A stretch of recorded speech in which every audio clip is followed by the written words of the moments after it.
Kodama qui voulait apprendre à tricoter. Il était une fois, dans une antique forêt du Japon, un Kodama espiègle qui observait les humains depuis la cime des arbres.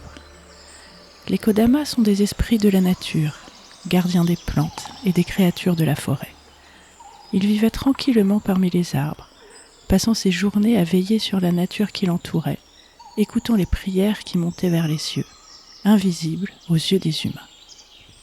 Un jour, alors qu'il se promenait à travers les branches des grands arbres, il aperçut une jeune femme assise au pied d'un camphrier depuis plusieurs heures.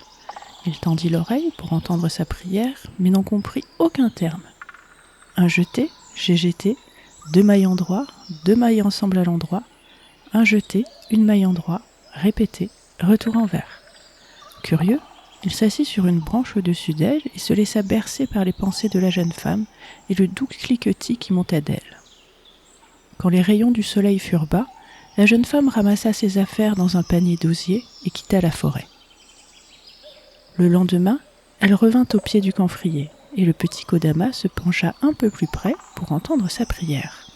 Mais ce furent les mêmes mots incompréhensibles que la veille.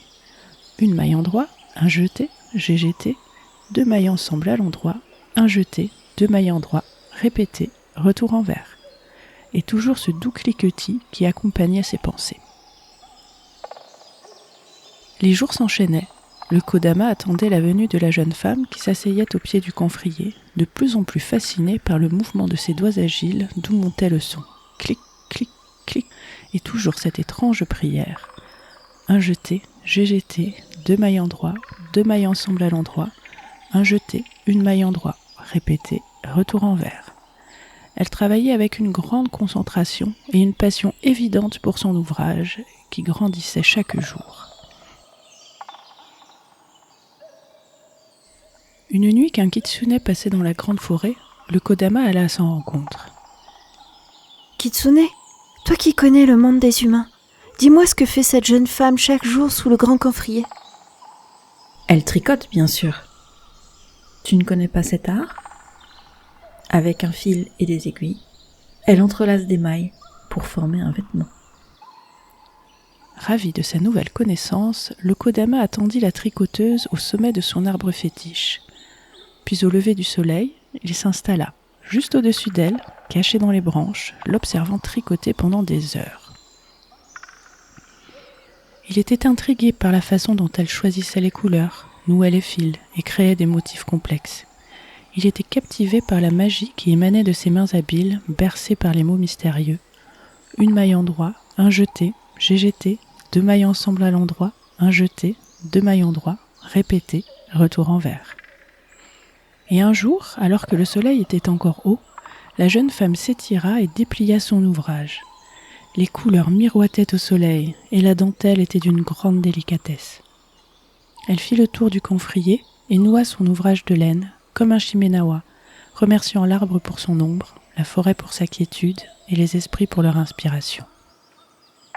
Le petit Kodama, interdit, sentit la laine glisser contre sa joue, les fibres si douces et si chaudes à la fois.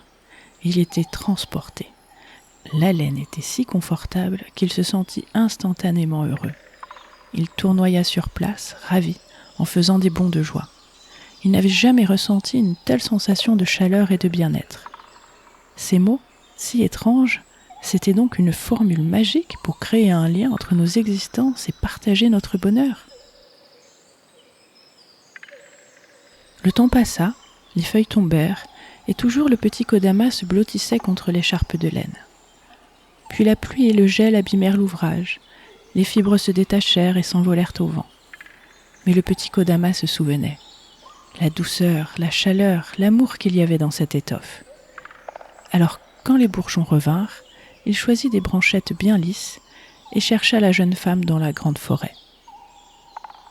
Celle-ci arriva par un matin frais, retira les lambeaux de laine du tronc du camphrier et s'assit à son pied. Un jeté, j'ai jeté, 2 mailles endroit, 2 mailles ensemble à l'endroit, un jeté, 1 maille endroit, répété, retour envers. L'attachant petit Kodama s'installa à ses côtés et peu à peu commença à imiter les gestes de la jeune tricoteuse, essayant de reproduire les mouvements qu'il voyait. Au début, Il fit des erreurs et tricota de manière maladroite, mais chaque jour, avec persévérance, il s'améliora. Les semaines passèrent et il devint de plus en plus habile. Puis finalement, la jeune femme noua son ouvrage autour du tronc, remercia l'arbre pour son ombre, la forêt pour sa quiétude et les esprits pour leur inspiration.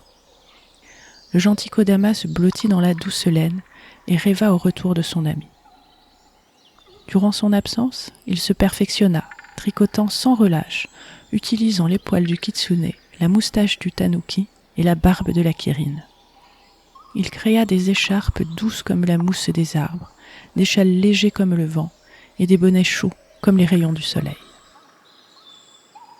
Lorsque la jeune femme revint au printemps, elle retira les lambeaux de laine de l'année passée et s'assit au pied du camphrier. Le discret Kodama glissa autour d'elle un châle de brume chaude à l'odeur de pétrichor et d'humus. « Est-ce toi, petit esprit, qui te glisse dans le coin de mon œil depuis si longtemps ? Quelle merveille tu as fait !» Bientôt, les habitants de la forêt vinrent admirer les créations du Kodama et de la jeune femme, émerveillés par la beauté et la finesse de leur travail. Les deux amis étaient devenus inséparables, passant leur journée à tricoter ensemble et à partager des moments précieux, côte à côte, sans jamais vraiment se voir. Leur amitié était aussi solide que les liens qu'ils tissaient ensemble, et rien ne pouvait les séparer désormais.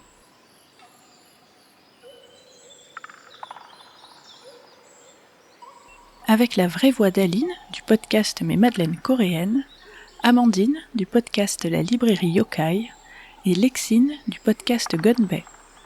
Musique et habillage sonore, Neko Flash. Texte et narration, Lisa.